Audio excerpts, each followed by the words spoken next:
In suburban Maplewood, a 72-year-old widow was about to uncover a devastating betrayal. What started as searching for a missing document took a shocking turn when she realized her devoted son had been systematically controlling her life. Sarah. Whitmore wasn't your typical retiree. For decades, she had commanded classrooms with fierce independence, known for her razor-sharp intellect. When she encountered her son's psychological manipulation that afternoon, she had no idea she was trapped in financial abuse. Sarah's awakening would trigger a family war exposing toxic generational patterns. What began as misplaced paperwork would become her fight for dignity and revenge. Before we jump back in, tell us where you're tuning in from, and if this story touches you, make sure you're subscribed, because tomorrow I've saved something extra special for you. Sarah Whitmore's hands trembled slightly as she rifled through the papers scattered across her mahogany desk, the same desk where she'd graded thousands of essays over her 40-year teaching career. The insurance document had to be here somewhere. She'd seen it just yesterday, hadn't she? Or was it last week? The distinction blurred these days, though her mind remained sharp as ever, a fact that seemed to surprise everyone except herself. "Mom, what are you looking for?" David's voice carried that particular tone she'd come to recognize, the one that suggested she was being unreasonable again. He appeared in the doorway of her study, tall and lean at 45, wearing the patient expression he'd perfected over the years. His graying hair was neatly combed, his polo shirt pressed, every inch the dutiful son.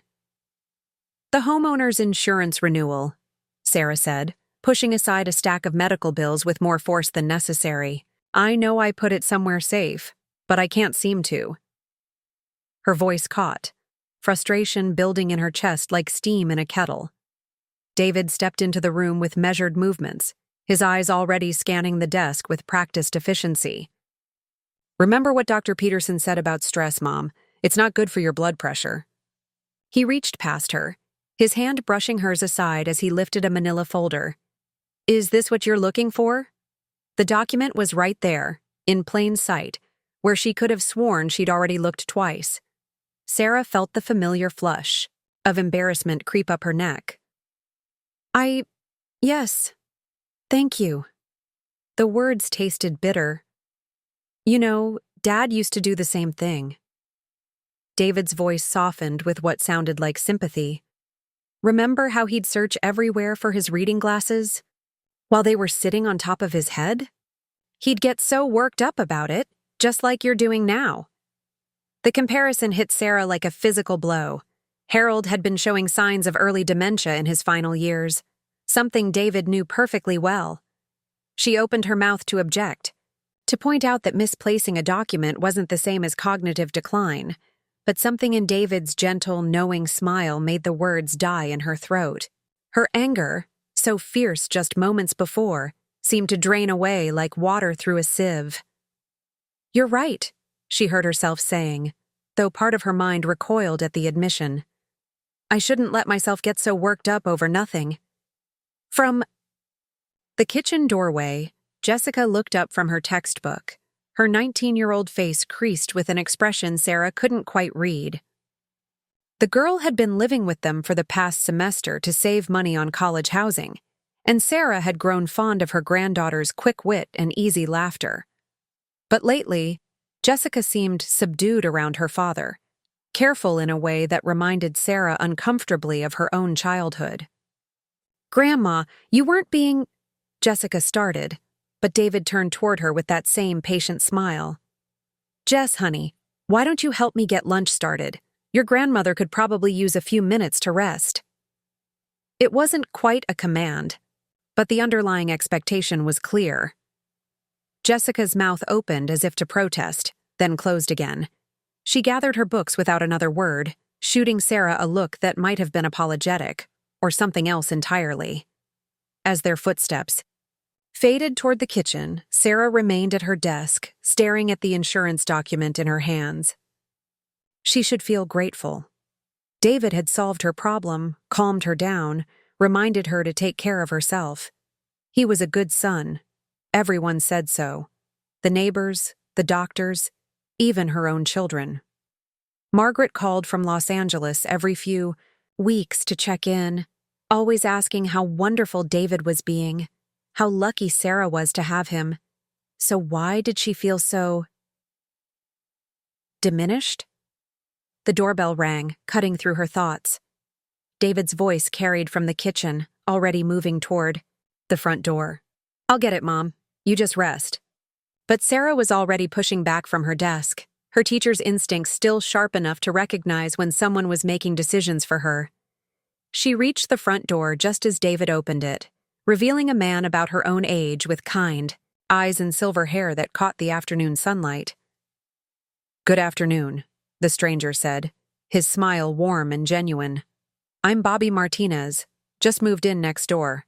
Thought I'd introduce myself to the neighbors." David stepped slightly forward, not quite blocking the doorway but claiming the space nonetheless. "David Whitmore. This is my mother's house." The possessive phrasing made Sarah's jaw tighten. "Actually, it's my house," Sarah corrected, moving past David to extend her hand. "Sarah Whitmore. Welcome to the neighborhood, Mr. Martinez." Bobby's handshake was firm, respectful. The grip of someone who saw her as an equal rather than a fragile china doll. "Please, call me Bobby. I was hoping to ask about the best grocery stores in the area, maybe get some recommendations for local services." "Oh, I'd be happy to help," Sarah began, already mentally cataloging the shops she'd discovered over her 15 years in the neighborhood. "There's a wonderful little market on Elm Street that—" Mom gets confused about some of the newer places, David interrupted smoothly. "The town's changed a lot in recent years. I could give you a list of the most reliable options." His tone remained pleasant, but Sarah caught the subtle message underneath. Don't trust the old woman's recommendations. Bobby's eyes flickered between them, something shifting in his expression. "Actually, Mrs. Whitmore, I'd prefer local insight from someone who's lived here longer. Experience matters, doesn't it?" The simple validation sent an unexpected warmth through Sarah's chest. When was the last time someone had valued her opinion over David's careful curations? "I've been here since 2008, she said, straightening slightly. "I know every shop owner by name." "David," she continued, her voice carrying a note of authority she hadn't used in months, "could you please check on lunch? Mr. Martinez and I can handle this conversation." For just a moment, David's mask slipped. Sarah caught a flash of something, annoyance, displeasure, before the patient smile returned. "Of course, Mom. But remember, you shouldn't stand too long. Your ankles were swelling yesterday." He retreated toward the kitchen, but Sarah noticed he left the door open wide enough to overhear their conversation. Bobby seemed to notice too, his eyes following David's path before returning to Sarah with a subtle understanding that made her feel suddenly less alone. "The market on Elm Street," she said, her voice stronger now. "The owner, Mrs. Chen, orders special items if you ask nicely, and the pharmacy on Main has been family-owned for 3 generations. They still do old-fashioned customer service." As she spoke, recommending the best dry cleaner, the most honest mechanic, the coffee shop with the perfect morning light for reading, Sarah felt something awakening in her chest, the feeling of being useful, of being heard, of being treated as the intelligent, capable woman she'd always been, rather than the diminished version of herself she'd somehow become. Bobby listened intently, asking thoughtful questions, laughing at her observations about local personalities. He told her about his own move from Phoenix, his late wife's love of small-town charm, his hope to find community in this new place. The conversation flowed naturally, easily, the kind of genuine connection Sarah realized she'd been starving for without even knowing it. When David emerged 10 minutes later with a gentle reminder about lunch and medication, Sarah felt the spell-breaking. Bobby thanked her warmly, promised to take her recommendations seriously, and headed back to his own house with a wave. "Nice man," Sarah said as David closed the door. Seemed fine, David agreed, but his tone carried a subtle note of reservation. Though you probably shouldn't get too invested in new friendships, Mom. Remember what happened with Mrs. Patterson? How exhausting that became for you. Sarah frowned, trying to remember. Mrs. Patterson had been a neighbor who'd moved away last year after her husband's death. They'd had coffee together sometimes, shared gardening tips. I don't recall it being exhausting. You complained about it several times, David said gently. How she talked too much, how she always wanted favors. I ended up having to screen her calls because you felt too guilty to set boundaries yourself. The memory felt slippery, uncertain. Had she complained about Mrs. Patterson? It seemed unlike her, but David's tone carried such certainty, such caring concern. Maybe she was remembering wrong. Maybe the isolation of recent months had made her forget her own words. Come on, David said, his hand light on her elbow. Let's get some food in you. You know how fuzzy your thinking gets when your blood sugar drops. As he guided her toward the kitchen, Sarah caught sight of herself in the hallway mirror. When had she started looking so small, so uncertain?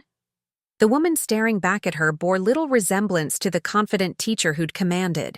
Classrooms full of teenagers, who'd raised 3 children alone after Harold's death, who'd managed a household and a career with equal competence.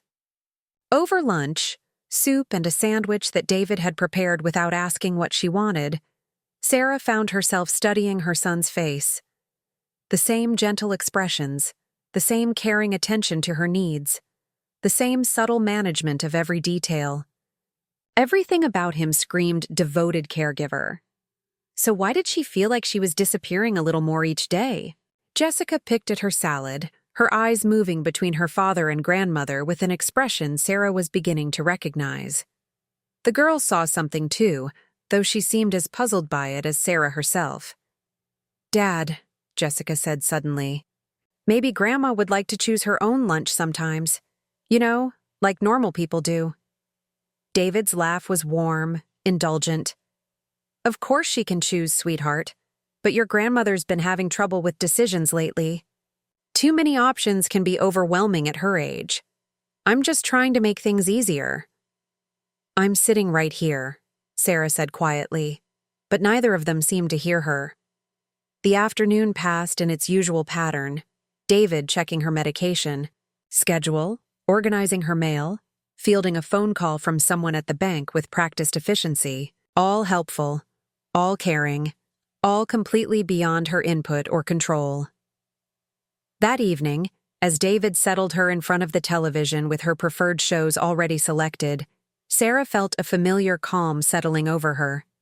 This was easier, wasn't it? Someone else making the decisions, handling the complexities, managing the sharp edges of daily life.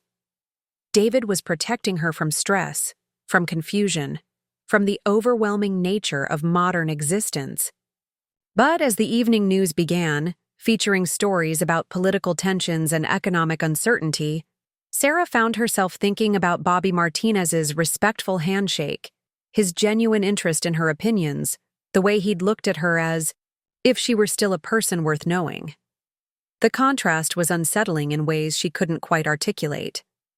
David's version of care felt like being wrapped in cotton wool, safe, soft, and suffocating. Bobby's simple respect had made her feel alive again, if only for a few minutes. When David kissed her forehead goodnight at 9 o'clock sharp, her usual bedtime, he reminded her, Sarah lay in the darkness trying to pinpoint exactly when this had become her life. When had her opinions stopped mattering? When had her choices been so gently, so lovingly, taken away? The questions chased themselves in circles as she listened to the house settling around her. Somewhere down the hall she could hear David's voice, low and reassuring, probably talking to Jessica about college plans or weekend schedules. Making decisions, taking care of everything, taking care of everyone. The thought should have been comforting. Instead, it kept her awake long into the night, wondering when protection had started feeling so much like imprisonment, and why the most dangerous cage was always the one built with love. The questions had kept Sarah awake most of the night, circling through her mind like restless birds. When dawn finally broke through her bedroom curtains, she found herself staring at the ceiling with a clarity that felt both frightening and exhilarating. Something fundamental had shifted during her conversation with Bobby Martinez, and there was no going back to the comfortable fog of confusion that had settled over her life. She reached for the small notebook she kept in her nightstand drawer, a relic from her teaching days when she'd jotted down observations about student behavior. Her hand trembled slightly as she opened to a fresh page and wrote the date at the top. If David was managing her emotions with the same calculated precision she'd witnessed yesterday, she needed to start documenting it. Teachers knew the power of evidence. The morning unfolded with David's usual orchestrated care. Coffee exactly how she liked it, appearing at her elbow before she'd even finished dressing. Her pills arranged in their daily dispenser, though she couldn't remember agreeing to that system. The newspaper folded to the crossword puzzle, as if the rest of the world's events were too overwhelming for her to process. "Sleep well, Mom?" David asked, his voice carrying that gentle monitoring tone she was beginning to recognize. His eyes scanned her face with practiced assessment, looking for signs of distress or confusion. "Fine," Sarah replied, though she noticed how he nodded, as if confirming his own diagnosis of her mental state. She watched him pour her orange juice, noting the way he automatically reduced the amount when she reached for the carton to pour more.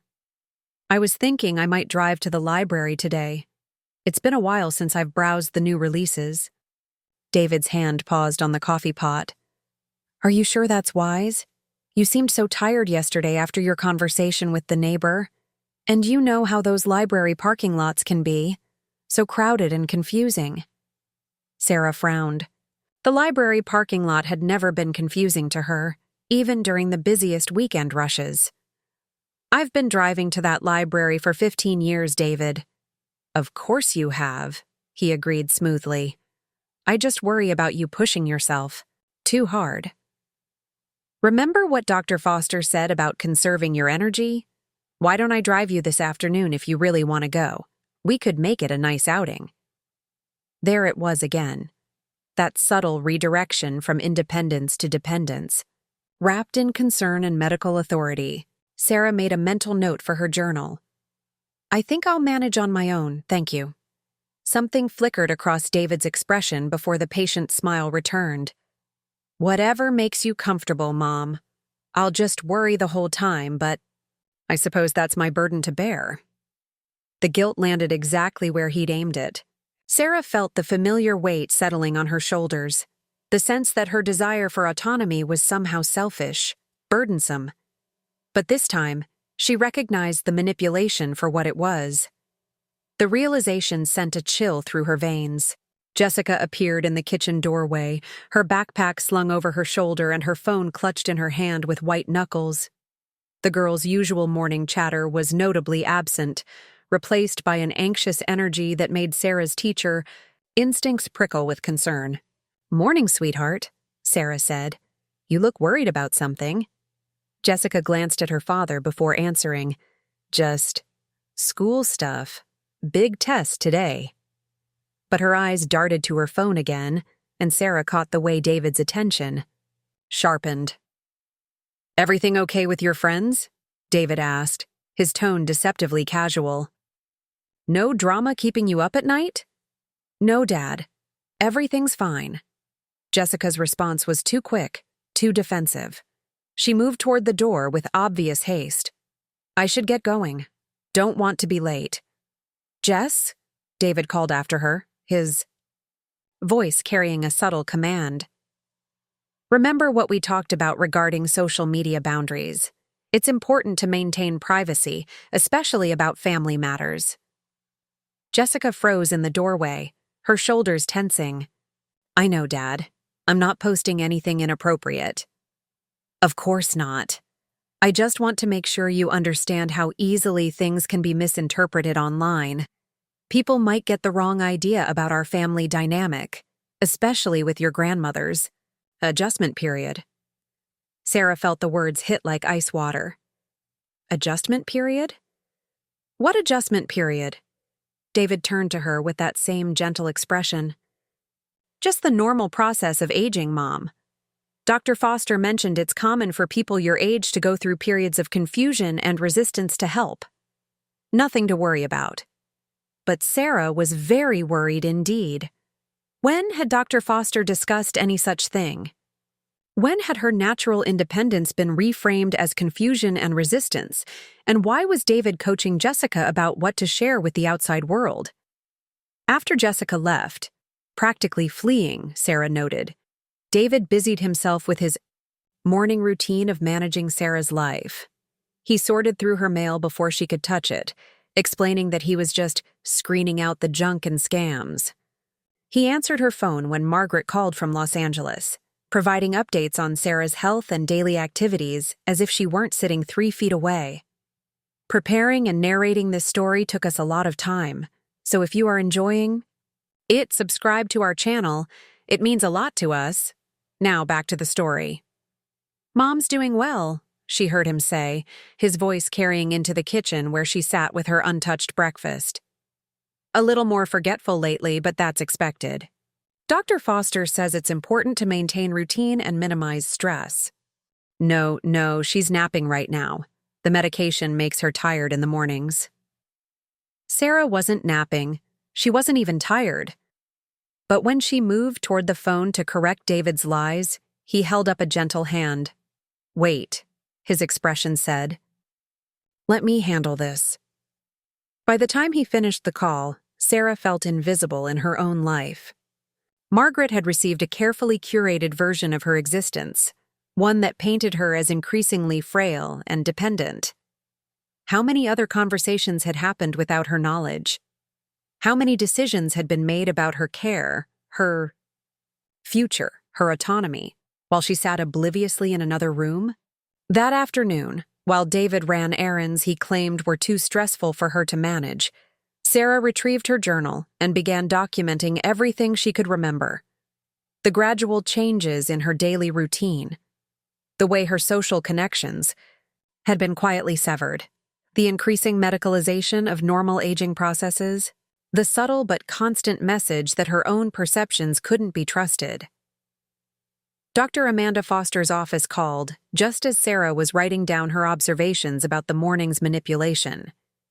David had stepped out to the mailbox, leaving her, alone with the ringing phone for the first time in weeks. Mrs. Whitmore? Dr. Foster's voice was warm but concerned. I wanted to follow up on our conversation yesterday about your home situation. You mentioned feeling managed, and I've been thinking about that. Sarah's heart raced. She couldn't remember mentioning anything like that to Dr. Foster. In fact, she couldn't remember having a conversation with her doctor yesterday at all. I'm sorry, could you remind me what we discussed? There was a pause. You called yesterday afternoon, quite upset about feeling like you weren't being heard at home. You said your son was making decisions without consulting you, and you felt like you were losing control of your own life. Don't you remember? The memory hit her like a physical blow. She had called Dr. Foster, hadn't she? In a moment of desperate clarity, she'd reached out for professional perspective. But then David had found her on the phone and gently taken it away, explaining to the doctor that Sarah was having one of her episodes and wasn't thinking clearly. He'd scheduled a follow-up appointment and assured Dr. Foster that Sarah's concerns were just manifestations of age-related anxiety. Yes, Sarah whispered. I do remember now. But David told you I was confused.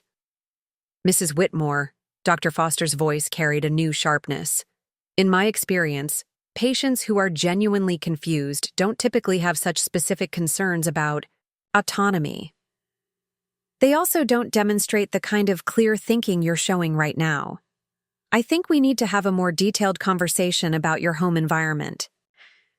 The front door clicked open, and Sarah heard David's footsteps in the hallway. I have to go, she said quickly. But yes, I'd like to talk more. Soon. She hung up just as David appeared in the kitchen doorway, his expression shifting from casual to alert as he took in her position by the phone. Who was that, Mom? his tone remained gentle, but Sarah caught the underlying tension. "Dr. Foster," Sarah replied, testing his reaction. Following up on yesterday's call, David's smile tightened almost imperceptibly. "Oh, right. I was hoping she wouldn't upset you again with too many questions. You know how you get overwhelmed when medical professionals start probing about things that aren't really problems." But Sarah was beginning to understand that the only real problem was the web of control that had been so carefully, so lovingly, woven around her life. And for the first time in months, she felt the stirring of something she'd almost forgotten she possessed. The fierce determination that had carried her through 40 years of teaching, 3 children, and a lifetime of challenges. David thought he was managing her. But Sarah Whitmore was about to remind him that retired teachers were some of the most dangerous people to underestimate. They knew how to research, how to document, and how to expose the truth, even when that truth lived under their own roof. Sarah's determination burned brighter with each entry in her journal. 3 days of careful observation had revealed a pattern so systematic it made her stomach turn. David's manipulation wasn't random or unconscious. It was calculated, practiced, refined over years of gradual erosion of her autonomy. But if her son thought he could outmaneuver a woman who'd spent 4 decades spotting academic dishonesty, he was about to learn otherwise. The revelation came through sheer accident, wrapped in the mundane annoyance of banking bureaucracy. Sarah had been trying to access her online account, a simple task she'd performed for years, when the password David had helped her create refused to work. After 3 failed attempts, the system locked her out entirely. "Technical difficulties," David had explained smoothly when she mentioned it. "These online systems are so unreliable. I'll handle it for you." But Sarah's teacher instincts prickled. She waited until David left for his weekly grocery run, then called the bank directly. "Mrs. Whitmore," the customer service representative said after verifying her identity, "I show that your accounts were transferred to online management under joint access with David Whitmore in March. All statements are now being sent to his email address per the signed authorization." Sarah's hands went cold. "I didn't authorize any such thing." "I have the paperwork right here, ma'am, signed and notarized on March 15th. Would you like me to review the account activity with the joint holder?" March 15th, Sarah remembered that day clearly. David had taken her to lunch at her favorite restaurant, then suggested they stop by the bank, just to update your emergency contact information. She'd signed papers, trusting his explanation, never reading the fine print that apparently handed over control of her financial life. "Could you tell me about recent transactions?" Sarah asked, her voice steady despite the tremor in her hands. What followed was a litany that left her breathless. Social Security deposits automatically transferred to accounts she didn't recognize.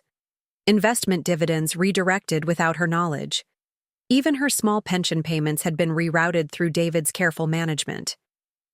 The bank representative cheerfully explained how Mr. Whitmore had streamlined everything for her convenience. "And the account for Jessica's college expenses?" Sarah asked, remembering her granddaughter's tuition payments. "That's been the largest—" "Regular withdrawal, ma'am. $12,000 per semester directly from your education savings account. Your son mentioned you wanted to help with your granddaughter's schooling." $12,000 per semester. Sarah felt the room spin slightly. She'd budgeted $2,000 for Jessica's living expenses, enough to help without straining her retirement funds. But $12,000? That was depleting her savings at an alarming rate. After hanging up, Sarah sat in her kitchen staring at her journal, the scope of David's deception finally clear. This wasn't just emotional manipulation. It was financial abuse on a scale that threatened her entire future security. Every decision, every transaction, every aspect of her economic life had been quietly transferred to her son's control. The front door chimed, and Sarah quickly closed her journal as David's voice called out his usual greeting. But something had fundamentally shifted in her perception. The man entering her kitchen wasn't her devoted caregiver. He was a thief wearing the mask of filial love. "How was your afternoon, Mom?" David asked, setting down grocery bags with his characteristic efficiency. "You look a little pale. Maybe you should rest." "Actually, I feel quite energetic," Sarah replied, watching his face carefully. "I was thinking about taking a more active role in managing my finances again, maybe reviewing my investment portfolio." The change in David's expression was subtle but unmistakable, a tightening around his eyes, a barely perceptible stiffening of his shoulders. "Oh, Mom, you know how those financial statements confuse you these days. Remember how overwhelmed you got last time? I'm handling everything perfectly well." "I'm sure you are," Sarah said evenly. "But I'd like to see the statements anyway. It's still my money after all." David's laugh carried a note she'd never heard before, something brittle and sharp. "Of course it's your money. I'm just protecting it from poor decisions. You know how easily older people can be taken advantage of by investment scams and predatory schemes." The irony was breathtaking. "And you're protecting me from these predators?" "Exactly." David began unpacking groceries with mechanical precision. "It's a full-time job, really. Screening your calls, managing your paperwork, making sure you don't fall victim to financial fraud. I've saved you thousands of dollars in potential losses." Sarah felt something cold and dangerous settling in her chest. "I'd like to see the bank statements, David. Tonight." His hands paused on a box of cereal. "Mom, we've talked about this. Too much financial detail just stresses you out. Trust me to handle things. I want to see my statements." Sarah's voice carried the authority she'd once used to quiet entire classrooms. "All of them, including the accounts I apparently don't know about." David turned slowly, his patient mask slipping entirely. For the first time in years, Sarah saw her son's true face, and what she found there chilled her to the bone. Resentment, calculation, and something that looked disturbingly like contempt. "You're having one of your episodes again," he said quietly. "The paranoia, the accusations. Maybe we need to talk to Dr. Foster about adjusting your medication." But Sarah was beyond his manipulation now. "There's nothing wrong with my mind, David. There's something wrong with my bank accounts." The kitchen fell silent except for the steady tick of the clock. David's careful composure cracked further, revealing the desperate control underneath. "Everything I've done has been for your own good. You couldn't handle the stress of financial management anymore. You were making mistakes, forgetting payments, falling behind on bills." "What mistakes?" Sarah demanded. "What bills?" David's mouth opened and closed like a fish gasping for air. Because there hadn't been any mistakes, had there? There had only been a son who'd systematically convinced his mother she was incompetent, while he stripped away her autonomy piece by piece. "You don't understand," David said finally, his voice taking on a pleading quality. "I've sacrificed everything for this family, my career, my relationships, my own life. I've been taking care of you, managing everything, keeping you safe and comfortable. Don't you think I deserve some security for all that sacrifice?" And there it was, the truth Sarah had been afraid to see. David hadn't been protecting her money. He'd been protecting his access to it. Her financial security had become his retirement plan, her independence the price of his comfort. "Get out," Sarah said quietly. "Mom, you're not thinking clearly." "Get out of my house!" Her voice rose to the commanding tone that had once made student troublemakers quake. "Now." David stared at her as if seeing a stranger, which Sarah realized he was. He'd been managing a fiction of his own creation for so long that he'd forgotten the real woman still lived underneath his careful construction. "Fine," he said, grabbing his keys from the counter. "But don't come crying to me when you can't figure out how to pay your bills or remember to take your medication. Don't blame me when you fall apart without someone to take care of you." The door slammed behind him, leaving Sarah alone in her kitchen with the devastating clarity of complete betrayal. But beneath the shock and hurt, something else was stirring, something David had underestimated entirely. Sarah Whitmore had spent 40 years teaching teenagers that actions had consequences, and she was about to give her son the most expensive education of his life. The silence that followed David's departure felt like the eye of a hurricane, deceptively calm before the real storm hit. Sarah sat at her kitchen table, hands shaking not from age or fear, but from pure rage. 45 years. She'd carried that boy for 9 months, raised him through sleepless nights and teenage rebellion, sacrificed her own dreams to ensure his education. And this was how he repaid her, by stealing her independence one gentle manipulation at a time. But if David thought she'd crumble without his protection, he'd forgotten who he was dealing with. Sarah Whitmore had faced down hostile school, boards, managed budgets during recession years, and raised 3 children on a teacher's salary. A thieving son was just another problem to solve. She picked up her phone and dialed Margaret's number in Los Angeles, her finger steady now with purpose. "Mom?" Margaret's voice carried immediate concern. "David said you've been having some episodes lately. Are you feeling all right?"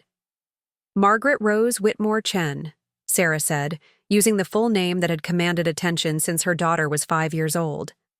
"I need you to listen very carefully. Everything your brother has told you about my mental state is a lie." Silence stretched across 3,000 miles. Then, "Mom, that's a pretty serious accusation. Your brother has been systematically stealing from me." Sarah's voice cut through any protest.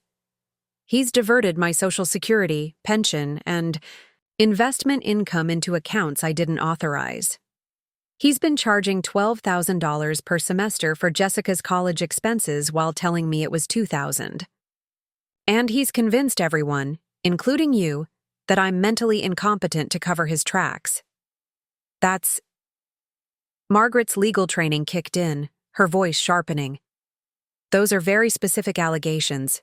Do you have documentation?" Sarah smiled grimly. Teachers knew the power of evidence.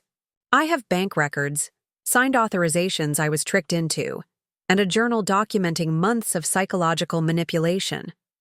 I also have 3 decades of experience spotting lies, and your brother has been lying to all of us." Another pause. "Send me everything, tonight. And Mom, don't let David back in the house until we sort this out." After hanging up, Sarah felt the first stirring of hope she'd experienced in months. But Margaret was just the beginning. She had other calls to make, other bridges to rebuild that David had systematically burned. Thomas answered on the second ring, his voice wary. "Sarah, this is unexpected." The distance in his voice, calling her by her first name instead of Mom, struck like a physical blow. But Sarah pushed through the pain. "Tommy, I know we haven't spoken in years. I know you have good reasons to be angry with me, but I need to tell you something about your brother. Look, whatever drama David stirred up this time, he's been stealing from me," Sarah interrupted. "And I think he's been lying to you about why we've been estranged." The silence stretched longer this time. When Thomas spoke again, his voice carried a different quality, the careful attention of someone who'd learned not to trust easily. "What kind of lies?" Sarah chose her words carefully. She remembered Thomas's struggles with addiction, his explosive departure from the family, the years of bitter silence that followed. "He told you I said you weren't welcome here anymore, didn't he? That I was done with your problems and didn't want to see you again?" "Yeah, well..." Thomas's voice tightened. "You made your feelings pretty clear." "I never said any of those things, Tommy. I called you for months after you left. I sent letters, birthday cards, Christmas gifts. When did those stop reaching you?" Another pause, longer and more thoughtful. "About 6 months after I got clean," David said. "David said you told him to tell me to stop expecting handouts and get my life together without dragging the family down." Sarah closed her eyes. The precision of David's manipulation was breathtaking, isolating her from Thomas during his most vulnerable period, while convincing Thomas that she'd abandoned him.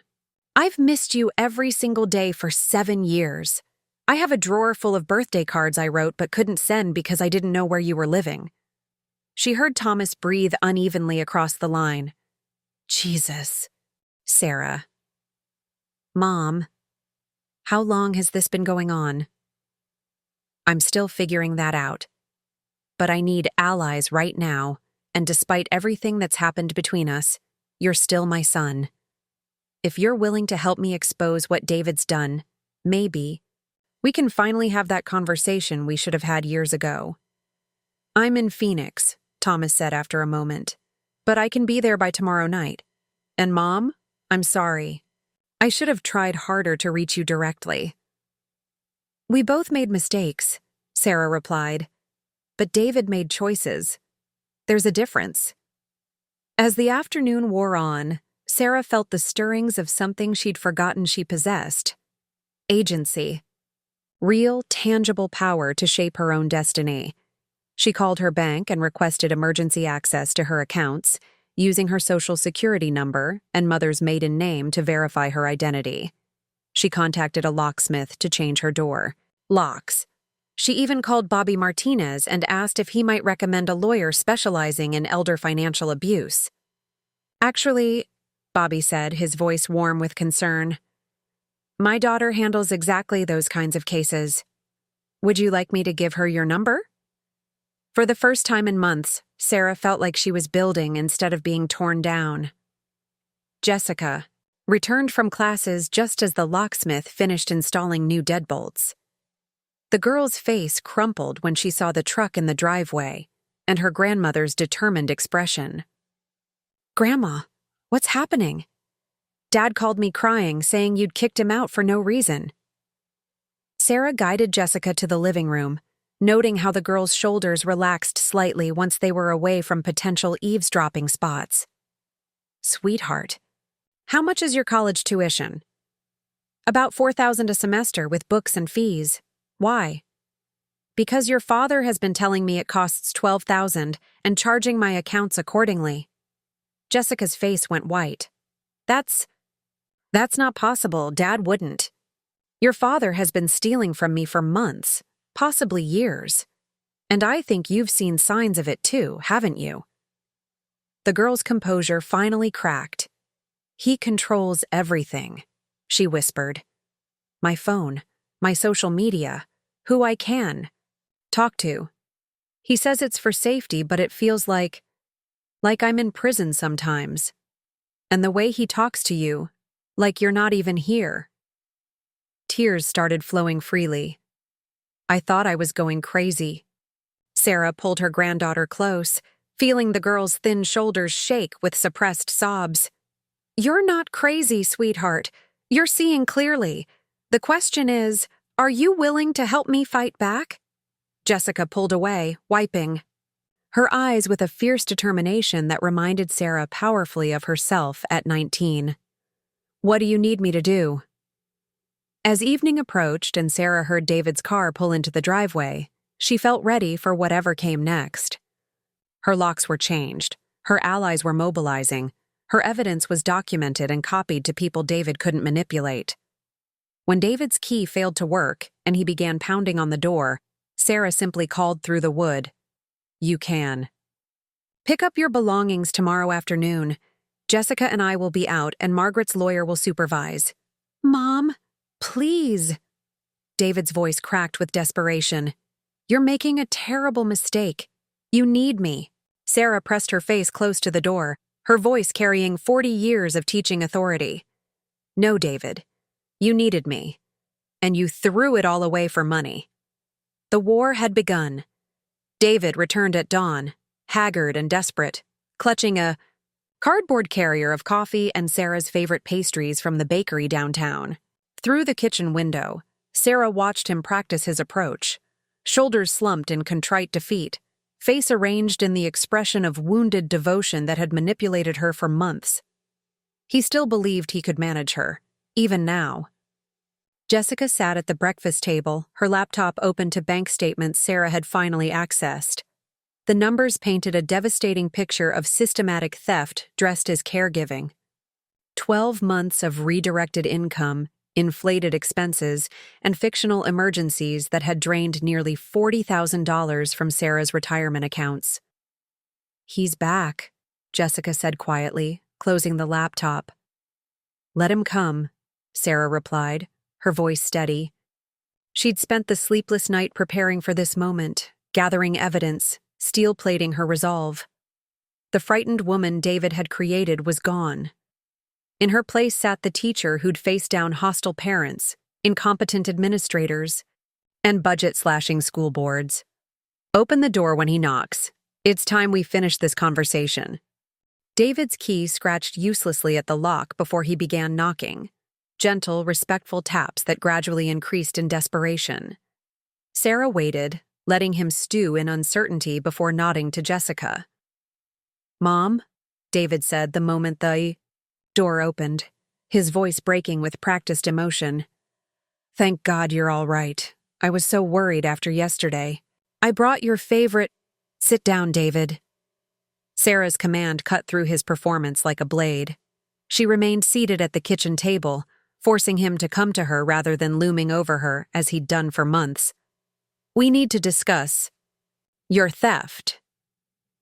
David's face cycled through emotions: surprise, hurt, calculation, then settling on wounded bewilderment. "Mom, I know you're confused about the financial arrangements, but everything I've done has been legal and necessary. Maybe we should call Dr. Foster." "I've already spoken with Dr. Foster." Sarah's interruption was surgical. "Interesting conversation. She said you've been calling her regularly to report my deteriorating mental state, describing episodes of paranoia and confusion that she's never witnessed herself. She's now wondering why a devoted son would systematically undermine his mother's credibility with her physician." David's mask flickered. "I was just keeping her informed." We're building a case for incompetency."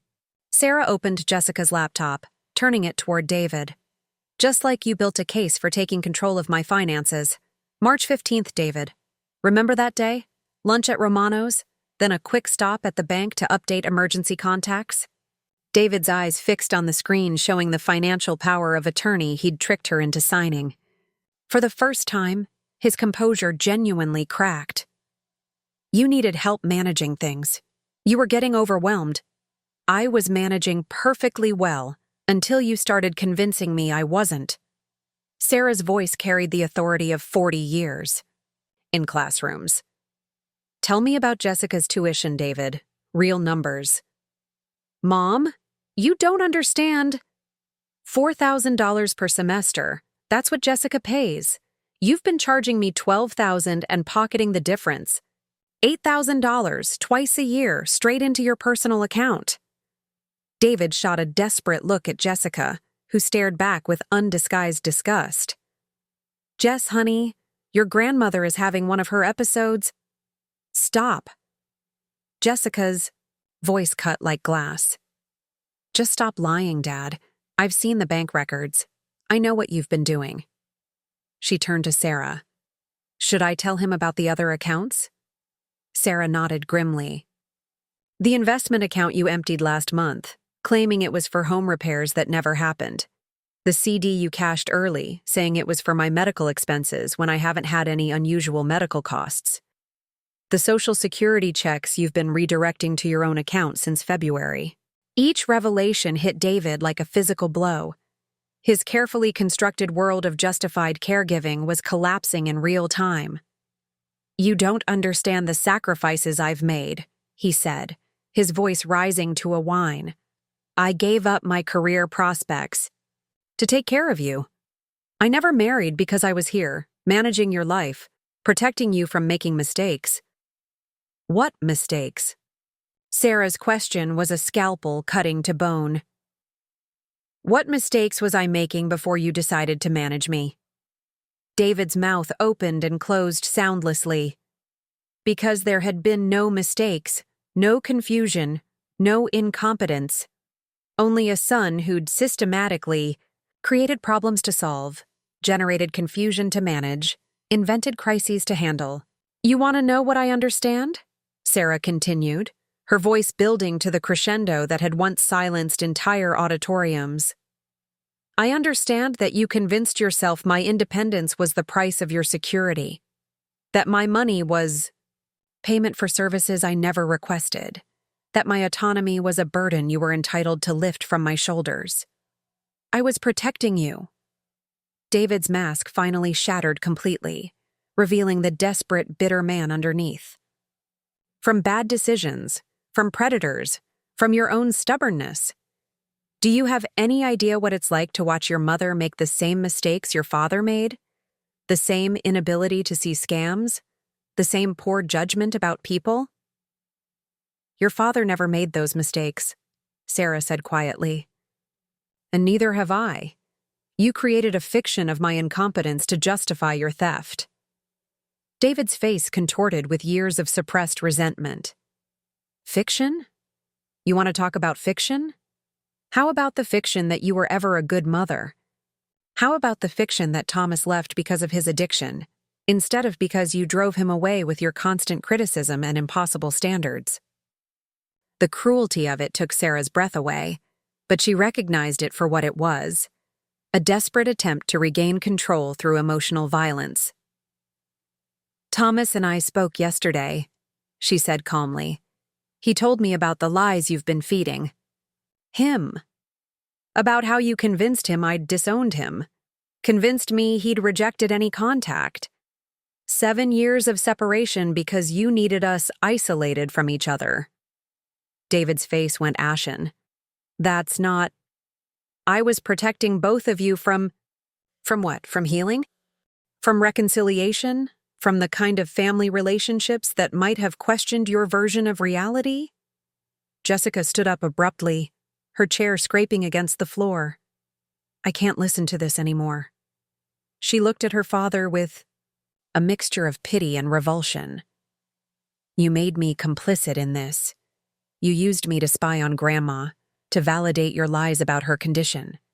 You made me doubt my own perceptions about her capabilities. Everything I did was for this family, David said, his voice breaking. To keep us together, to keep us safe. To keep us under your control, Sarah corrected. There's a difference, David, and the difference is consent. The kitchen fell silent, except for David's ragged breathing. Sarah watched her son's face cycle through the stages of a cornered animal, denial, bargaining, rage, and finally, desperate. Calculation. Fine, he said, his voice flat. You want to manage your own life? Go ahead, but don't come crying to me when you can't handle the consequences. And don't expect me to be here when you realize you need help. Sarah felt something settle into place. A final recognition of who her son really was underneath his mask of devotion. I won't, she said simply. Because I'm changing my will today. Every account you've accessed, every dollar you've stolen, every lie you've told, it all comes out of your inheritance. Jessica gets your share. David's face went white. You can't. I can. And I will. Sarah stood up, every inch the commanding presence she'd once been. Now get out of my house. And don't come back unless you're ready to discuss full restitution and a genuine apology. As David stumbled toward the door, his comfortable world finally destroyed, Sarah felt something she hadn't experienced in months. The fierce satisfaction of justice finally served. The aftermath of David's expulsion settled over the house, like dust after an explosion. Sarah sat in her kitchen, hands wrapped around a cup of coffee that had long gone cold, listening to the unfamiliar sound of genuine silence. No footsteps overhead monitoring her movements, no gentle voices redirecting her choices, no careful orchestration of her daily existence. For the first time in months, she felt the strange luxury of being alone with her own thoughts. Jessica moved through the house with nervous energy, checking locks and peering through curtains as if expecting David to materialize at any moment. "Do you think he'll try to come back?" she asked, settling across from Sarah with her own untouched breakfast. "Oh, he'll try," Sarah replied with grim certainty. "But not the way you'd expect. David's too smart for dramatic gestures. He'll use the system, lawyers, doctors, bureaucracy. He'll try to have me declared incompetent before I can do any more damage to his plans." The prediction proved accurate within hours. Dr. Amanda Foster called at 10:30, her voice tight with professional concern. "Mrs. Whitmore, I've received a very disturbing call from your son. He's claiming you've become delusional and paranoid, that you've accused him of financial theft and forced him from his home. He's requesting an emergency psychiatric evaluation and is threatening to petition for guardianship." Sarah felt a cold satisfaction at David's predictability. "Doctor, do I sound delusional to you?" A pause. "Frankly, no. You sound clearer and more focused than you have in our last several appointments." But David was very convincing. "He has documentation of concerning behaviors, claims you've been hiding medication, refusing care." "All lies," Sarah said, calmly. "And I can prove it. David has been systematically stealing from me while convincing everyone I was mentally incompetent. I have bank records, legal documents he tricked me into signing, and a journal documenting months of psychological manipulation. Those are serious allegations, Mrs. Whitmore." "Yes, they are. Serious enough that I've contacted an attorney specializing in elder abuse. I'd like you to document this conversation, Dr. Foster.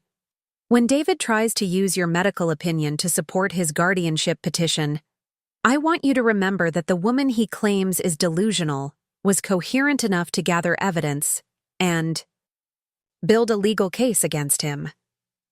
After hanging up, Sarah called Margaret in Los Angeles. Her daughter answered on the first ring, her lawyer's voice sharp with barely controlled fury. "Mom, I've been up all night reviewing the documents you sent. This is worse than financial abuse. It's a comprehensive scheme to steal your entire retirement. I'm flying out tomorrow with my partner who specializes in elder law. We're going to destroy David in court." But Sarah felt an unexpected reluctance at the prospect of legal warfare. "Margaret, I appreciate your support, but I don't want this family destroyed by lawyers and courtrooms. I want justice, but I also want the possibility of healing." "After what he's done?" Margaret's voice was incredulous. "Mom, he's stolen tens of thousands of dollars from you. He's manipulated and gaslighted you for months. He's systematically isolated you from family and friends. This isn't a family squabble, it's criminal behavior." Sarah understood her daughter's rage, but something deeper was stirring in her. A teacher's instinct that punishment without education was merely revenge. "I want him to face consequences, but I also want him to understand what he's done. Real understanding, not just legal defeat." The doorbell interrupted their conversation. Through the window, Sarah saw Thomas standing on her front porch, looking older than his 47 years, but carrying himself with the careful dignity of someone who'd fought hard battles and survived. Behind him stood a woman Sarah didn't recognize, tall, confident, with Thomas's dark eyes but none of his cautious tension. "Mom," Thomas said when she opened the door, his voice carrying 7 years of accumulated emotion. "This is Maria, my fiancée. I hope it's okay that I brought her." Sarah felt tears threatening as she looked at her eldest son, sober, healthy, loved by someone who stood close enough to touch him, but gave him space to navigate this reunion on his own terms. "Of course it's okay," she said, opening the door. Wider. "Come in, both of you." The next hour passed in a careful dance of reconnection. Thomas was cautious but warm, sharing glimpses of the life he'd built in Phoenix. His work in construction management, his relationship with Maria, who ran a nonprofit for addiction recovery, his 7 years of sobriety that had been hard-won, but solid. Sarah listened with the hunger of someone who'd been starved for real connection, absorbing details about grandchildren she didn't know existed and achievements she'd never been allowed to celebrate. "David told me you were ashamed of me," Thomas said finally, accepting a second cup of coffee. "That you'd said I was a failure who'd never amount to anything and you didn't want the neighbors knowing you had a son like me." "I was never ashamed of you," Sarah said quietly. "Worried, frustrated, heartbroken sometimes, but never ashamed. You were fighting the hardest battle anyone can fight, and you won it." Maria reached for Thomas's hand, her gesture protective but gentle. "He's helped more people get clean than anyone I know. He speaks at meetings, mentors newcomers, built a whole support network for people society has written off." Sarah felt a fierce pride mixed with devastating regret. All those years of David's careful management had cost her. The chance to watch Thomas rebuild his life, to meet Maria, to be part of their journey toward healing. The afternoon brought more revelations as they pieced together David's systematic destruction of family relationships. He'd intercepted letters, blocked phone calls, even forged Sarah's signature on a card telling Thomas not to contact her anymore. The precision of his manipulation was breathtaking. Every connection severed, every bridge burned, all while positioning himself as the only reliable link between family members. "The question is," Thomas said as evening approached, "what do we do now? Margaret wants blood. You want healing. I just want to make sure he can't hurt anyone else." Jessica, who'd been quietly listening all afternoon, finally spoke up. "What if there was a way to do all three?" Sarah turned to her granddaughter, recognizing something familiar in the girl's expression, the look of someone working through a complex problem with careful logic. "Dad's whole identity is built on being the perfect caregiver," Jessica continued. "What if instead of just punishing him, we forced him to confront what he really is? Public exposure, professional consequences, but also the chance to choose accountability over denial." Sarah felt a spark of something that might have been hope. Perhaps there was a path between justice and destruction, between consequences and reconciliation. The teacher in her recognized the difference between punishment that destroyed and discipline that educated. But first, David would have to face the full scope of what he'd done, not just to Sarah's finances, but to the entire family's capacity for trust and love. And that reckoning was just beginning. The family meeting convened 3 days later in DI, Sarah's living room, with Margaret having flown in from Los Angeles carrying a briefcase full of legal documents and barely contained fury. She sat across from Thomas and Maria, her expensive suit a sharp contrast to their casual clothes, her lawyer's precision clashing with Thomas's careful recovery wisdom. Jessica perched on the arm of Sarah's chair, a bridge between generations that had been kept apart for too long. "Before we discuss David," Sarah said, her teacher's voice commanding attention, "we need to discuss me." Margaret looked up from her legal pad, eyebrows raised. "Mom, you're the victim here. David is the one who—" "David learned his behavior." "Somewhere," Sarah interrupted, her words cutting through Margaret's protective indignation. "And if we're going to understand how this happened, we need to acknowledge that I taught him some very destructive lessons about power and control." The room fell silent. Thomas shifted uncomfortably, his recovery training warring with old family loyalties. Maria watched with the careful attention of someone used to navigating family dysfunction. "I was not a good mother," Sarah continued, each word deliberately chosen. "I was overwhelmed, angry, and controlling. After your father died, I managed my grief by managing all of you. I made decisions for you, justified manipulation as protection, and convinced myself that my need for control was actually love." Margaret's legal mind immediately went defensive. "Mom, you were grieving and trying to raise 3 children alone. You did the best you could." "No," Thomas said quietly, his voice carrying 7 years of hard-won clarity. "She didn't, and pretending she did is part of the problem." The words hung in the air like a challenge. Sarah felt her chest tighten, but forced herself to meet Thomas's gaze. "Tell them," she said.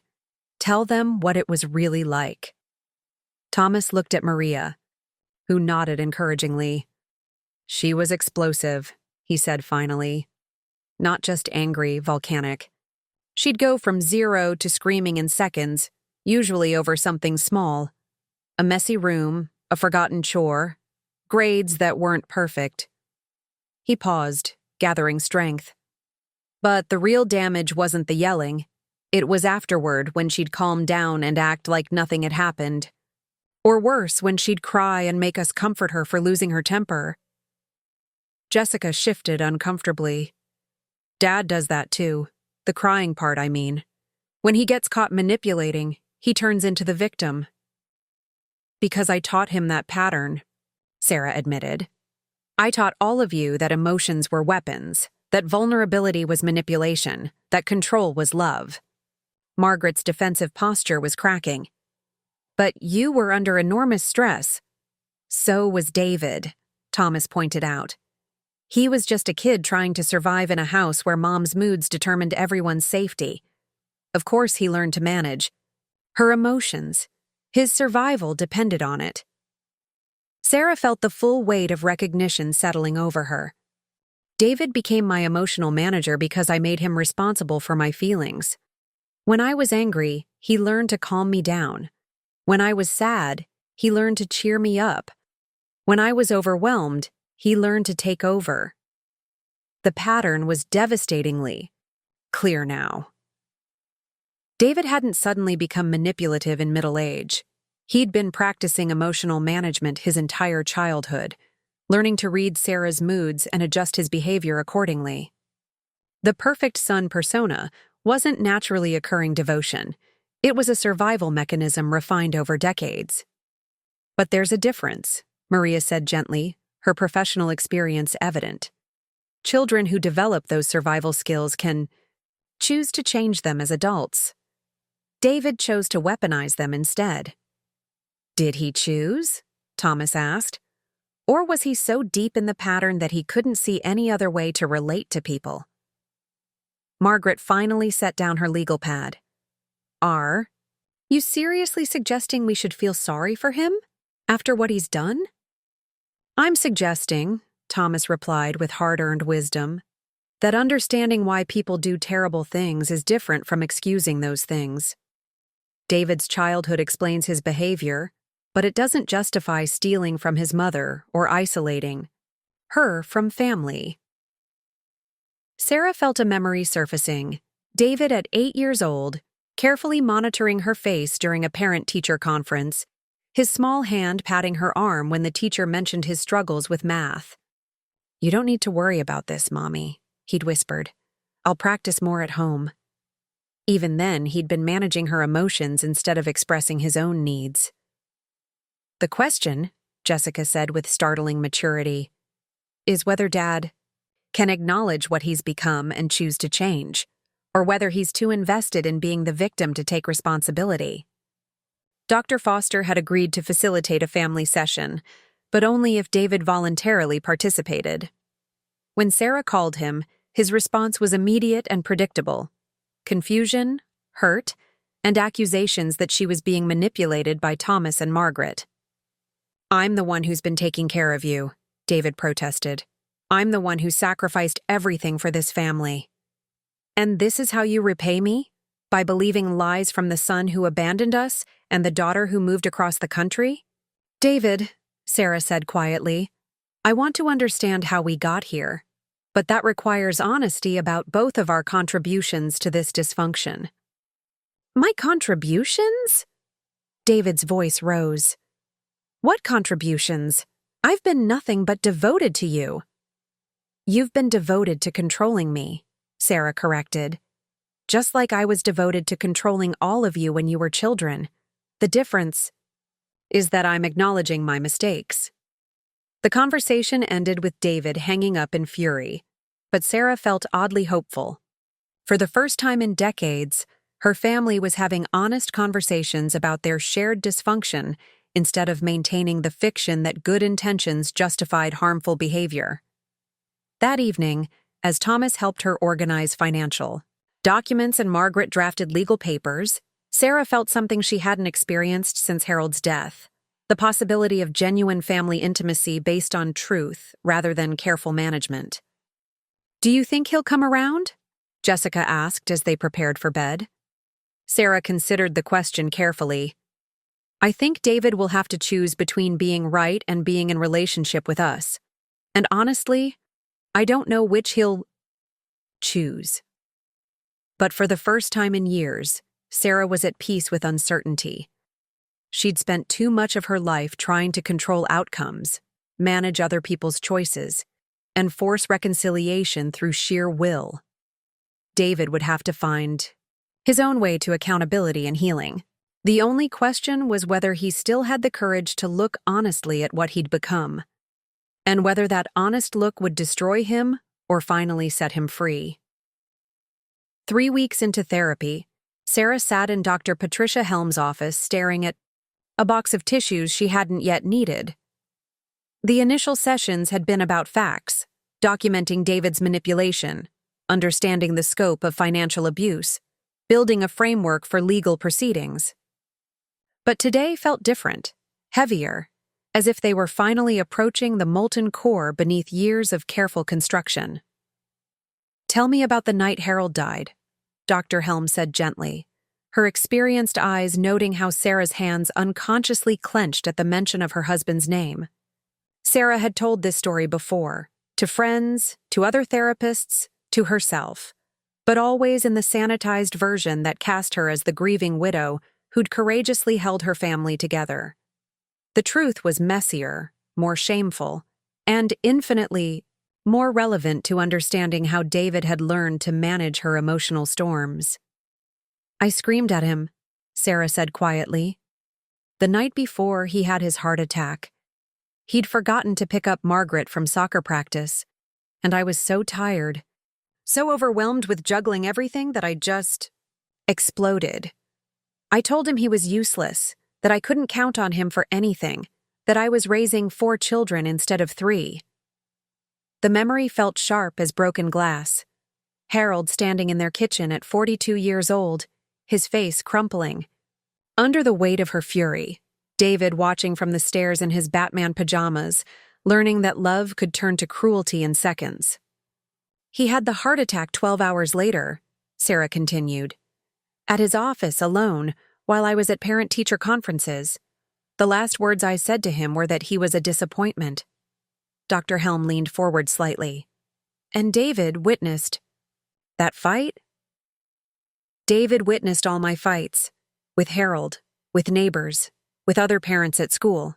He was my little shadow, always trying to fix things, always trying to make me feel better." Sarah's voice cracked. "After Harold died, David became my emotional caretaker. He was 10 years old, and I let him manage my grief because it was easier than dealing with it myself." The pattern was crystal clear now.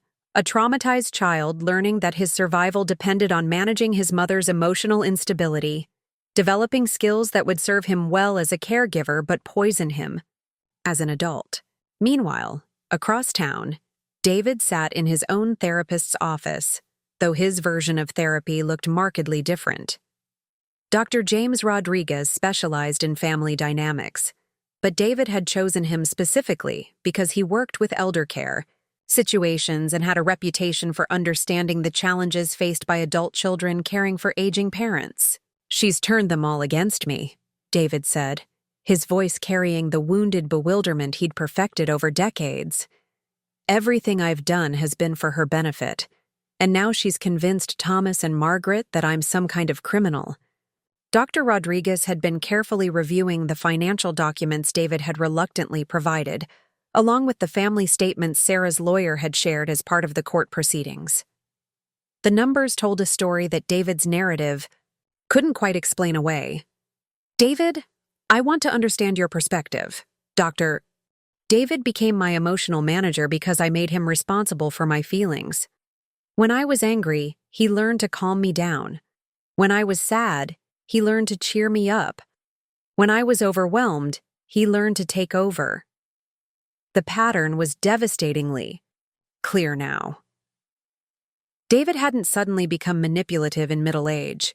He'd been practicing emotional management his entire childhood, learning to read Sarah's moods and adjust his behavior accordingly.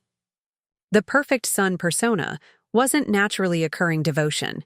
It was a survival mechanism refined over decades. But there's a difference, Maria said gently, her professional experience evident. Children who develop those survival skills can choose to change them as adults.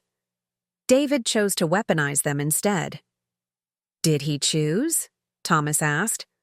Or was he so deep in the pattern that he couldn't see any other way to relate to people? Margaret finally set down her legal pad. Are you seriously suggesting we should feel sorry for him after what he's done? I'm suggesting, Thomas replied with hard-earned wisdom, that understanding why people do terrible things is different from excusing those things. David's childhood explains his behavior, but it doesn't justify stealing from his mother or isolating her from family. Sarah felt a memory surfacing. David, at 8 years old, carefully monitoring her face during a parent-teacher conference, his small hand patting her arm when the teacher mentioned his struggles with math. You don't need to worry about this, Mommy, he'd whispered. I'll practice more at home. Even then, he'd been managing her emotions instead of expressing his own needs. The question, Jessica said with startling maturity, is whether Dad can acknowledge what he's become and choose to change, or whether he's too invested in being the victim to take responsibility. Dr. Foster had agreed to facilitate a family session, but only if David voluntarily participated. When Sarah called him, his response was immediate and predictable: confusion, hurt, and accusations that she was being manipulated by Thomas and Margaret. I'm the one who's been taking care of you, David protested. I'm the one who sacrificed everything for this family. And this is how you repay me? By believing lies from the son who abandoned us and the daughter who moved across the country?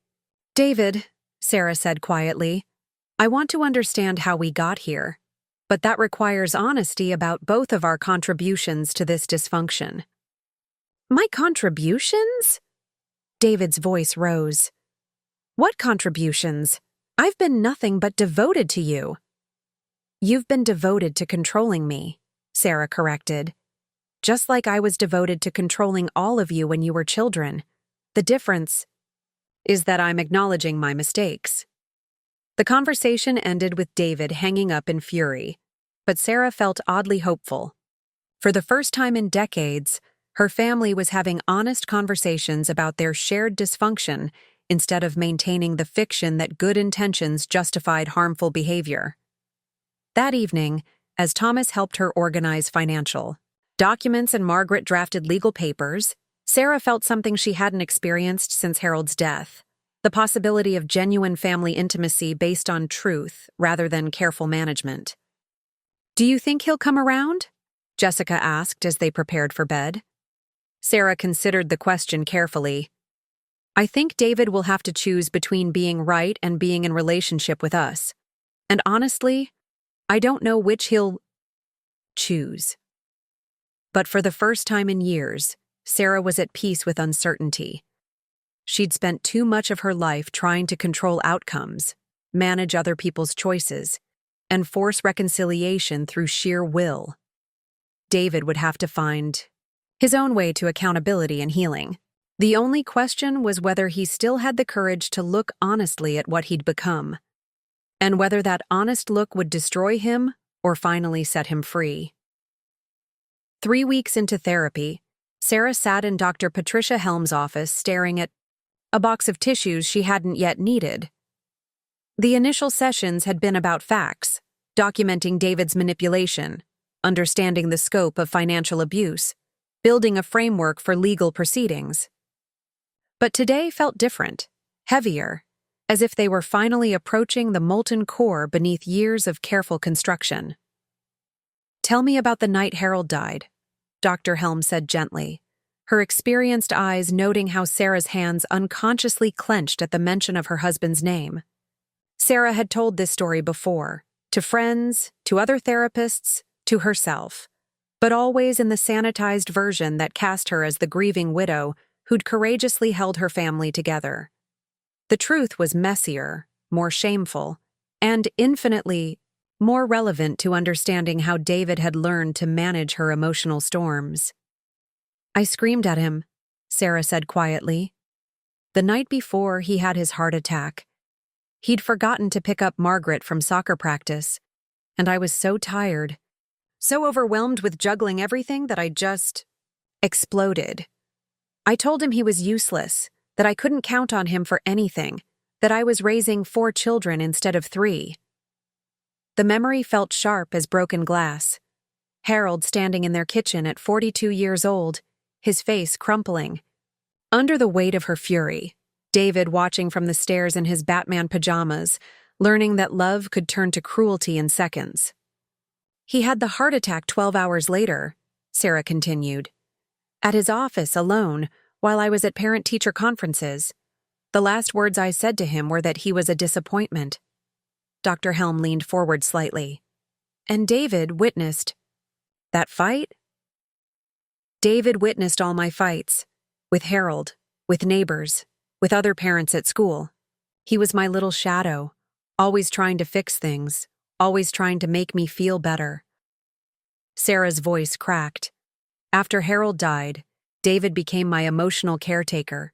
He was 10 years old, and I let him manage my grief because it was easier than dealing with it myself." The pattern was crystal clear now.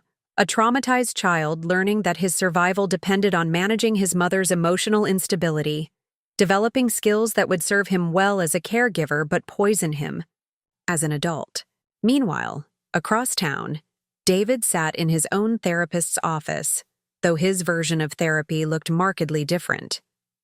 Dr. James Rodriguez specialized in family dynamics, but David had chosen him specifically because he worked with elder care situations and had a reputation for understanding the challenges faced by adult children caring for aging parents. "She's turned them all against me," David said, his voice carrying the wounded bewilderment he'd perfected over decades. "Everything I've done has been for her benefit, and now she's convinced Thomas and Margaret that I'm some kind of criminal." Dr. Rodriguez had been carefully reviewing the financial documents David had reluctantly provided, along with the family statements Sarah's lawyer had shared as part of the court proceedings. The numbers told a story that David's narrative couldn't quite explain away. "David, I want to understand your perspective. Doctor, I made myself indispensable to Mom by convincing her she was incompetent. I created the very dependence I claimed to be managing." Sarah watched her son grapple with these revelations, remembering her own early therapy sessions when every insight felt like a small death. "It's terrifying," she said quietly, "to realize you've been living a fiction for so long that you've forgotten who you really are underneath it." "The question now," Dr. Helm said, "is what kind of relationship you want to build going forward, one based on your old patterns or something entirely new." They'd been having these carefully mediated conversations for 3 months now, with progress measured in millimeters rather than miles. David had moved into a small apartment across town and was working with his own therapist to understand his patterns of control and manipulation. Sarah was learning to distinguish between appropriate support and codependent enabling. Both were discovering that healing was far more complex than either punishment or forgiveness. "I want to show you something," Sarah said, pulling out her phone. "Jessica sent this yesterday." The photo showed Jessica at her college graduation ceremony, beaming as she received her diploma in social work. But what made Sarah's throat tighten was the caption. "Dedicated to my grandmother, who taught me that it's never too late to choose truth over comfort, and to my father, who's teaching me that courage means admitting when you're wrong." David stared at the image, tears streaming down his face. "She forgave me?" "She's working on it," Sarah said carefully. "We all are. But forgiveness isn't the same as trust, and trust has to be rebuilt through consistent actions over time." Margaret had been the hardest to convince that healing was possible. She'd flown back to Los Angeles after the initial crisis, armed with legal documentation and a determination to see David prosecuted to the full extent of the law. It had taken months of family therapy sessions conducted over video calls to help her understand that accountability didn't require destruction. "I'm not saying we pretend this didn't happen," Margaret had said during their last session. "But maybe there's a difference between justice and revenge." Thomas, surprisingly, had become the bridge between punishment and reconciliation. His recovery experience had taught him that people could change, but only if they were willing to face the full consequences of their actions and do the difficult work of examining their motivations. "David," Thomas had said during a particularly difficult session, "I spent years blaming everyone else for my addiction. Mom, Dad's death, family dysfunction, anything except my own choices. Recovery only started when I stopped being the victim of my circumstances and started taking responsibility for my actions. Now, 6 months later, they were attempting something unprecedented in their family's history: honest communication without hidden agendas or emotional manipulation." "I've been thinking about Christmas," Sarah said tentatively, "whether we're ready to try a family gathering." David's face cycled through several emotions before settling on cautious hope.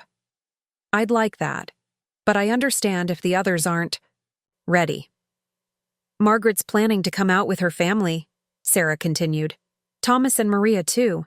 It won't be the same as before. We can't pretend we haven't been through this crisis. But maybe it can be something better, more honest." Dr. Helm had warned them that setbacks were inevitable, that old patterns would reassert themselves under stress. Just last month, David had caught himself automatically taking over when Sarah struggled with a technology problem, slipping back into his caretaker role before stopping himself and asking permission to help instead. "It's like learning a new language," David had said afterward. "I have to consciously think about every interaction instead of just reacting from instinct." The work was exhausting for both of them. Sarah was learning to ask for help when she needed it while maintaining her independence. David was learning to offer support without taking control. Jessica was learning to trust her own perceptions after years of having them questioned. Bobby Martinez had become an unexpected anchor throughout the process. His patient courtship of Sarah, respectful, egalitarian, based on genuine companionship rather than need, provided a daily reminder of what healthy relationships could look like. "He treats you like an equal," Jessica had observed. "Dad always treated you like a problem to be solved." As the session concluded, Sarah felt cautiously optimistic about their progress. Not because the work was easy, or because trust had been magically restored, but because they were finally having the conversations that should have happened decades ago. "I love you," she told David as they prepared to leave.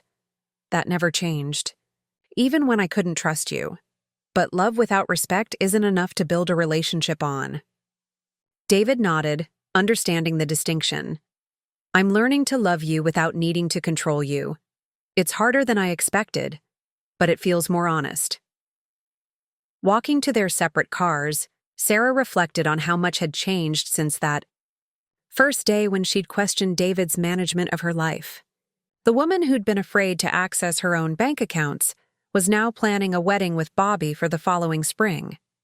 The son who'd built his identity on being indispensable was learning to find worth in simply being himself. It wasn't the family reunion anyone had imagined, but it was something potentially more valuable. A group of people choosing to love each other despite, and because of, their full knowledge of each other's capacity for both harm and healing. The real test would come at Christmas, when they'd gather not as the fiction of a perfect family, but as the messy, complicated, beautifully imperfect reality of people who'd chosen to keep trying. 1 year and 3 months after the confrontation that shattered their family's comfortable lives, Sarah stood in her kitchen preparing Christmas dinner with a confidence she hadn't felt in decades. The same kitchen where David had once orchestrated her daily existence now buzzed with the controlled chaos of genuine family activity. Thomas worked beside her, methodically peeling potatoes while sharing stories about his construction projects. Margaret directed her teenage sons in setting the dining room table, her lawyer's precision applied to folding napkins and arranging centerpieces. Jessica moved between the kitchen and living room, mediating between generations with the ease of someone who'd learned to navigate family complexity with honesty rather than manipulation. David arrived precisely at noon, carrying a covered dish and moving with the careful deliberation of someone still learning how to exist in his family without managing it. He'd lost weight over the past year, not from stress, but from the relief of no longer carrying the burden of everyone else's emotional regulation. His face had a rawness to it that spoke of genuine self-examination, the kind that stripped away comfortable illusions and left only truth. "I made green bean casserole," he said, offering the dish to Sarah with the formality of a guest, rather than the presumption of a son who owned the space. "Jessica mentioned it was still your favorite." Sarah accepted the dish with a smile that carried both warmth and the careful boundaries they'd learned to maintain. "Thank you. It smells perfect." She paused, then added, "Would you like to help me with the gravy? I could use an extra pair of hands." The request was deliberate, a small test of their new dynamic. For months, David had struggled with the difference between helping when asked and taking over when uninvited. Early in his recovery, he would have interpreted any sign of difficulty as permission to manage the entire meal preparation. Now, he simply moved to her side and waited for specific instructions. "Whisk slowly while I add the flour," Sarah directed. "Stop if it starts to clump." They worked in companionable silence, both aware of the significance of this simple collaboration. David followed her lead without anticipating her needs or solving problems she hadn't articulated. When the gravy thickened perfectly, Sarah felt a small triumph, not just culinary, but relational. Bobby emerged from the living room where he'd been building puzzles with Margaret's boys, his presence a steady reminder of what healthy partnership looked like. At 70, he moved with the confidence of someone comfortable in his own skin, offering help without assuming control, joining conversations without dominating them. His courtship of Sarah had been a masterclass in respect and equality, showing her what it felt like to be loved for who she was rather than managed for who someone thought she should be. "The ham's ready to come out," he announced, checking the timer with the easy familiarity of someone who belonged in this kitchen through invitation rather than assumption. The family gathered around the extended dining room table, 3 generations of Whitmores plus Maria and Bobby, representing the chosen family bonds that had survived crisis and emerged stronger. Thomas offered a brief grace that acknowledged both gratitude and the work still ahead of them. Margaret raised her wineglass for a toast that carefully avoided the minefield of their shared history while celebrating their present reality. "To new traditions," she said simply, and everyone drank. The conversation that followed would have been impossible a year ago. They talked about David's job at a nonprofit serving elderly clients, work he'd chosen specifically because it allowed him to use his caregiving skills in an ethical framework with professional boundaries. He spoke about his clients with genuine affection, but also healthy detachment, describing their struggles without taking responsibility for solving their problems. "Mrs. Patterson? Not our old neighbor, different Mrs. Patterson. She's 93 and determined to keep living alone," David shared. "6 months ago, I would have spent hours trying to convince her to move to assisted living. Now I just make sure she has the resources to make her own informed decisions."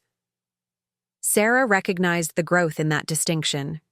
David had learned the difference between supporting someone's autonomy and respecting their right to make choices he disagreed with. Margaret's boys, now 16 and 14, peppered their Uncle David with questions about his work, treating him with the easy affection of relatives who'd grown up hearing stories, but were now meeting the real person. They had no memory of the manipulative caregiver who'd once controlled their grandmother's life, only the uncle who sent birthday cards and asked thoughtful questions about their interests without trying to manage their answers. Do you miss living with Grandma? The younger boy asked, with the blunt curiosity of adolescence. David considered the question seriously. I miss the illusion of being needed all the time, he said finally. But I don't miss the exhaustion of trying to control things that weren't mine to control. And I like your grandmother a lot more now that I'm not trying to manage her. Sarah felt her throat tighten at the honesty of his response. This was the son she'd always hoped to know. Thoughtful, self-aware, capable of vulnerability without manipulation, Jessica had become the family's unofficial historian, documenting their journey with the clear-eyed perspective of someone who'd witnessed both the dysfunction and the healing. She'd chosen social work as her major, partly because of their family's experience, understanding now how patterns of control and codependency could masquerade as love across generations. I'm writing my senior thesis on family recovery after emotional abuse, she announced during dessert. Dr. Helm is my faculty advisor. The table fell quiet, not from discomfort, but from recognition of how far they'd all come. A year ago, none of them could have spoken about their experience so directly. Now Jessica could claim their story as a source of academic and personal insight. What's your main thesis? Thomas asked, his recovery experience making him curious about frameworks for understanding family healing. That accountability isn't the opposite of compassion, Jessica replied. That you can understand why someone developed harmful patterns while still requiring them to change those patterns. And that healing is possible, but only if everyone involved is willing to give up their preferred version of the story. David set down his fork, his composure briefly cracking. Thank you, he said quietly, for including me in the possibility of healing instead of just writing me off as the villain. You were the villain, Jessica replied with gentle firmness. But you were also a trauma survivor who didn't know better ways to feel safe. Both things can be true. As evening approached and the extended family prepared to leave, Sarah felt the bittersweet satisfaction of a day well lived. Not perfect. Margaret had shown flashes of her old controlling tendencies. Thomas had withdrawn when conversation turned to Harold's death. And David had caught himself offering unsolicited advice about Jessica's career plans. But they'd navigated these moments with awareness and course correction, rather than defensive denial. Bobby helped with cleanup, his movements easy and efficient without being intrusive. Good day, he said simply, understanding that Sarah needed to process the complexity of family reconciliation. Yes, Sarah agreed. Good, complicated, exhausting, hopeful day. Later that evening, as Sarah and Bobby sat on her front porch watching Christmas lights twinkle in neighbors' windows, she reflected on how profoundly her life had changed. The woman who'd been afraid to access her own bank accounts was now managing a small investment portfolio and planning her wedding for the following spring. The family that had nearly destroyed itself through manipulation and control had learned to love each other with open eyes and honest hearts. Are you happy?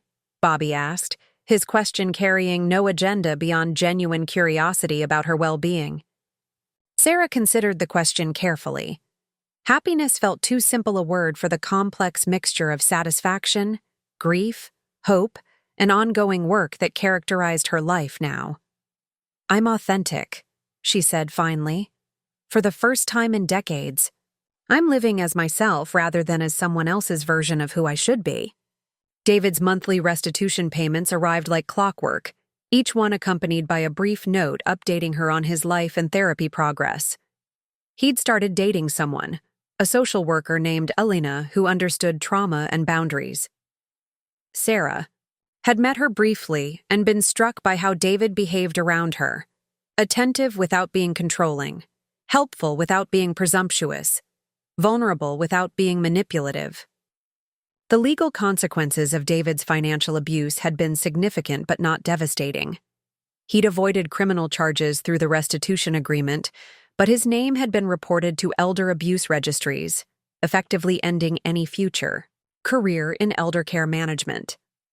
Instead of destroying him, These consequences had forced him to discover who he was beyond his identity as the perfect caregiver. Thomas had become an unexpected family anchor, his recovery experience providing a roadmap for how people could change fundamental patterns when they were willing to do the hard work. His relationship with Maria had shown them all what healthy partnership looked like. Two people supporting each other's growth without trying to control the outcome. Margaret had gradually released her need to manage the family's healing process, learning that her expertise in legal problem-solving didn't automatically translate to emotional healing. She visited more frequently now, but for shorter periods, engaging fully when present rather than trying to orchestrate everyone's experience from across the country. As the evening deepened and the neighborhood settled into Christmas quiet, Sarah felt the profound peace that came from being exactly where she belonged.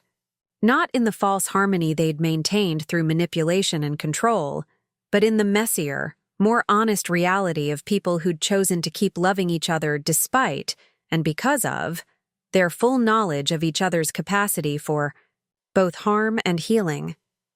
The inheritance war was over, but what they'd inherited wasn't money or property. They'd inherited the possibility of authentic relationship, the knowledge that change was possible at any age, and the understanding that love without respect was just another form of control. It was a legacy far more valuable than anything David could have stolen, and one that would enrich generations to come. Up next, you've got two more standout stories right on your screen. If this one hit the mark, you won't want to pass these up. Just click and check them out. And don't forget to subscribe and turn on the notification bell so you don't miss any upload from us.